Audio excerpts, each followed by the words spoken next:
اللہ نے ہماری عقل کے مطابق ہم سے بات کی ہے، ورنہ آسمانوں میں جتنی مخلوق ہے رزق اس کا بھی اللہ کے ذمہ ہی ہے۔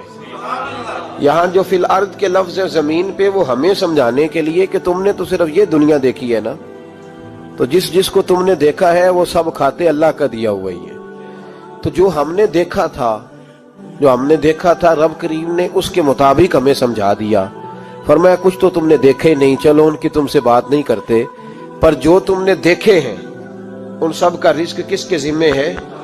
اللہ کے۔ میرے محبوب کریم علیہ الصلوۃ والسلام نے فرمایا اللہ پہ بھروسہ رکھ کے سویرے نکل جانا رزق کی تلاش میں۔ کس پہ بھروسہ رکھنا ہے؟ نکلنا تمہارے ذمہ ہے، یہ نہ کہنا کہ گھر بیٹھوں گا تو یہی آئے گا، نکلنا تمہاری ذمہ داری ہے، جتنی ذمہ داری ہے وہ پوری کرنا۔ اللہ پہ بھروسہ کر کے نکل جانا تمہاری ذمہ داری ہے، رب کا ذمہ ہے تمہیں رزق دینا، وہ ضرور تمہیں رزق پہنچائے گا۔ یا رسول اللہ صلی اللہ علیہ وسلم کس طرح پہنچے گا؟ تو ذرا حضور کے لفظوں کا حسن بھی دیکھیے۔ نبی پاک صلی اللہ علیہ وسلم نے فرمایا جس طرح موت تمہیں ڈھونڈ لیتی ہے نا کہ تم کہاں موجود ہو، جب وقت آتا ہے تو انسان پاکستان میں ہو تب بھی آ جاتا ہے، جدہ میں ہو تب بھی آ جاتا ہے، مکہ میں ہو یا مدینہ طیبہ میں وقت پھر بھی آ جاتا ہے۔ فرمایا جس طرح موت تم جہاں بھی ہو تم تک پہنچ جاتی ہے نا، اس طرح تمہارا رزق بھی تم جہاں موجود ہوتے ہو اللہ وہاں پہنچا دیتا ہے۔ تو یا رسول اللہ صلی اللہ علیہ وسلم کس انداز میں؟ تو فرمایا نکل جانا تمہاری ذمہ داری ہے۔ فرمایا سویرے پرندے بھی نکل جاتے ہیں اور شام کو جب لوٹتے ہیں تو اللہ انہیں پیٹ بھر کے روزی عطا فرماتا ہے، حالانکہ ان کو نہیں پتا ہوتا ہمارا کارخانہ کہاں ہے، ہم نے کہاں جا کے مزدوری کرنی ہے، ان کو نہیں پتا ہوتا کہ ہمارا دفتر کہاں ہے، ہم نے کس آفس میں بیٹھنا ہے، ان کو نہیں پتا ہوتا کہ ہم نے کہاں جا کے مال خریدنا ہے اور کہاں سے ہم نے پھر اس کو دوبارہ بیچنا ہے، انہیں خبر نہیں ہوتی، اللہ پہ بھروسہ کر کے نکل جاتے ہیں۔ نکلنا تو تیرے ذمہ ہے کہ نہیں؟ فرمایا وہ تو ڈیوٹی کر، شام کو اللہ جو رب پرندوں کو روزی دیتا ہے وہ تجھے بھی عطا فرمائے گا۔ تو جس حال میں ہے، چونکہ تو نے اپنا یہ حال خود نہیں بنایا، جس نے بنایا ہے وہ بڑا بہتر جانتا تھا کہ تو اسی حال میں اسے اچھا لگتا ہے۔ تو اسے اسی حال میں، ایک بزرگ تھے تو ان کی طبیعت بڑی علیل ہو گئی، بیمار ہو گئے، تو اللہ نے آزمائش دی تو کیڑے پڑ گئے وجود میں۔ ایک کیڑا یہاں سے کھا رہا تھا، اللہ والے بڑے راضی رہتے ہیں اس کی رضا پہ، تو کیڑا یہاں کھا رہا تھا تو نیچے گر گیا، تو بابا جی نے اٹھا کے پھر وہاں رکھ لیا، کہنے لگے جب اس نے تیری ڈیوٹی مجھے کھانے کی لگائی ہے تو میں اس بات پہ راضی ہوں، تو نیچے کیوں گرتا ہے؟ بس ٹھیک ہے کھا، جب اس نے تجھے ڈیوٹی جو تیری لگائی ہے۔ سالبہ بن عبد الرحمن ایک صحابی تھے، سالبہ غالباً نبی پاک صلی اللہ علیہ وسلم کی خدمت میں آئے، کہنے لگے یا رسول اللہ صلی اللہ علیہ وسلم غربت بڑی ہے، میرے لیے دعا کریں اللہ زیادہ مال دے۔ تو محبوب صلی اللہ علیہ وسلم نے فرمایا تو جس حال میں اچھا ہے وہ تیرے لیے بہتر ہے، جس میں تو ہے وہی حال تیرے لیے مشکل ہے نا یہ جواب سننا۔ یا رسول اللہ صلی اللہ علیہ وسلم دعا کر دے، تو محبوب نے کیا فرمایا؟ فرمایا تو جس حال میں ہے نا وہ حال تیرے لیے بہتر ہے، اسی میں رہ۔ کہ نہیں حضور دعا کریں۔ فرمایا سالبہ تو باز آ جا، حضور دعا کریں۔ فرمایا تو باز آ جا، 2-3 دفعہ کہا، ضد کی، محبوب نے فرمایا جا پھر اللہ تجھے زیادہ پیسے دے گا۔ چند بکریاں خریدی، اتنی برکت ہوئی کہ بکریوں کے ریوڑ بن گئے، پھر کچھ بکریاں بیچ کے گائے خرید لی، ان کے بھی ریوڑ ہو گئے، پھر کچھ اونٹنیاں لے لی، ریوڑ ہی ریوڑ۔ پہلے 5 وقت مسجد میں آتے تھے، اب فجر اور عشاء رہ گئی۔ پھر مال زیادہ ہوا تو مدینے شہر میں کوئی جگہ ہی نہیں، مدینے سے باہر حویلی خریدی، پھر جمعہ ہی رہ گیا، جمعے کے جمعے آتے۔ زکوٰۃ کا حکم آیا، میرے نبی کریم علیہ السلام نے حضرت ابو ہریرہ کو بھیجا، فرمایا جا اسے کہہ تیری زکوٰۃ بنتی ہے 2.5%۔ تو سالبہ کے پاس حضور نے پیغام بھیجا، پہلے تو کہا تیرے لیے بہتر نہیں مال، جب اصرار کیا تو بڑی برکت ہو گئی، بڑا آیا تو فرمایا زکوٰۃ دے، 2.5% زکوٰۃ ہے۔ اب جب سوچا کہ 5 اونٹوں پہ ایک بکری جائے گی اور بڑا سارا مجھے دینا پڑے گا، اب جب غور کیا تو یہ تو نہ کہا کہ میں نہیں دیتا۔ حضرت ابو ہریرہ سے کہنے لگے نبی کریم علیہ السلام کی خدمت میں عرض کرنا کہ میں خود آؤں گا۔ حضرت ابو ہریرہ نے آ کے عرض کی یا رسول اللہ صلی اللہ تعالی علیہ وسلم، حضور وہ کہتے تھے میں خود آؤں گا، تو کہتے ہیں محبوب نے ٹھنڈی سانس لی، فرمایا اسے کہا تھا کہ تیرے لیے مال بہتر نہیں، اب ہلاک ہو گیا، ہائے افسوس ہلاک ہو گیا۔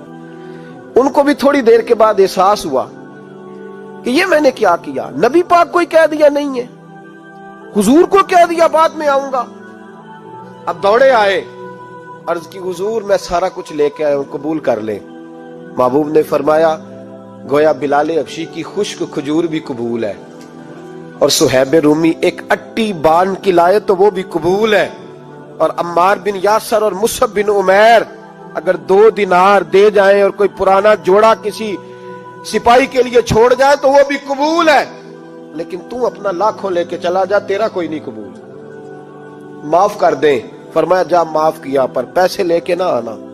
اگلے سال پھر آئے، بندے ہوئے ہاتھ ہے، محبوبہ میں دولت کا کیا کروں گا، آگ لگانی ہے، قبول کر لیں۔ فرمایا تو لے جا، تیرا نہیں قبول، گرا جو ان کی نگاہ سے وہ سنبھل نہیں سکتا۔ حضور نے وصال ظاہری کیا تو جناب صدیق اکبر کے پاس آئے، لاکھوں کا مال، ابو بکر قبول کر لو، تو جناب صدیق اکبر کہنے لگے اس کا کر لوں جس کا نبی نے نہیں کیا، چل جا کوئی نہیں چاہیے۔ حضرت عمر کے زمانے میں قحط پڑ گیا، بارشیں نہیں ہوتی، غلہ نہیں ملتا، حالات خراب ہیں، مالی طور پہ بحران آ گیا، غربتیں، مجبوریاں، تکلیفیں، آ کے روئے، عمر میرا قبول کر لو، مجھے معافی تو مل گئی تھی نا۔ فرمایا معافی اپنی جگہ پہ، پر جس کا مصطفیٰ نے قبول نہیں کیا۔ بہت سارے لوگوں کو پتہ ہی نہیں کہ ان کا قبول ہی نہیں ہوا، اور وہ الجھے ہوئے، انہیں خبر ہی نہیں کہ اصل بات کیا ہے۔ فرمایا جس کا مصطفیٰ کریم نے قبول نہیں کیا، اب ہیرے اور جواہرات بھی لے کے آئے تو بھوکے مریں گے، پر اس کا قبول، اس بات پہ راضی رہو اس حال میں اللہ نے رکھا ہوا ہے، اس حال میں راضی رہو۔ یہ جو مصیبت ہے نا دیکھنی کہ وہ بھی میرے پاس، تمہیں کیا پتا، کبھی پوچھ تو صحیح اس سے وہ کس مصیبت کا شکار ہے، جو مالی طور پہ بڑا امیر ہے، تو اس کی طرف دیکھ کے اپنا دل برا کرتا ہے۔ بس جس حال میں رب نے رکھا ہے اس حال میں رہ۔ حضرت عثمان غنی کے زمانے میں تو وہ وصال کر گئے، لیکن بھائی تو جس حال میں تیرا رب تجھے رکھتا ہے اس حال میں رہ، تیری مالی پریشانیاں ختم ہو جائیں گی۔ امام شافعی فرماتے ہیں جن گھروں میں لوگ فجر کی نماز کے وقت سوئے ہوتے ہیں ان گھروں میں رزق نہیں آتا۔ آپ فرماتے ہیں فجر کا وقت اللہ کے دینے کا وقت ہے، اس وقت اللہ بانٹتا ہے۔ حضور صلی اللہ علیہ وسلم کا فرمان ہے نا حدیث میں کہ تہجد کے وقت اللہ پہلے آسمان پہ نزول جلال فرماتا ہے جو اس کی شان کے لائق ہے تہجد کے وقت، اور وہ کہتا ہے مانگو میں تمہیں عطا کروں گا۔ لینے کی باری آئے تو بندہ سمیٹ سماٹ کے اندر گھس جائے۔ ہمارے ہاں یہ ہوتا ہے کہ عشاء کے بعد بچے بیٹھتے ہیں موبائل لے کے، تہجد کا وقت آتا ہے تو ان کی آنکھیں بند ہونی شروع ہوتی ہیں، تو لینے کے وقت تو سویا تھا، تیرا مسئلہ کیسے حل ہوگا؟ بھائی جب کوئی آدمی خیرات بانٹ رہا ہو تو جو پیالہ پیچھے کر لے اسے ملے گا؟ کہتے اس وقت آنا جب میں بانٹ رہا تھا، اب تو کدھر آ گیا ہے؟ مثال دے رہا ہوں۔ تو فجر کا وقت مانگنے کا ہے، تو ساری رات تو گزر گئی گیمیں کھیلتے، ٹی وی دیکھتے، اور جو لینے کا وقت تھا تو سو گیا، تو کیسے آئے گا تیرے پاس؟ تو اٹھے سویرے، بندوں سے مانگ کے دیکھ لیا، بڑی عزتیں خراب ہوئی، فجر کا وقت اٹھ کے جھولی پھیلائے۔ میرے رسول پاک علیہ السلام فرماتے ہیں، رب فرماتے ہیں جب بندے میرے آگے جھولی پھیلاتے ہیں مجھے شرم آتی ہے، کیسے خالی واپس کر دوں؟ تو اس کے سامنے جھولی پھیلائیں سویرے اٹھ کے، رزق میں برکت ہوگی۔ اور پھر ایک اور بات، 5ویں بات، رزق میں تنگی اس وقت ہوتی ہے جب ہم مال غلط جگہ پہ خرچ کرتے ہیں۔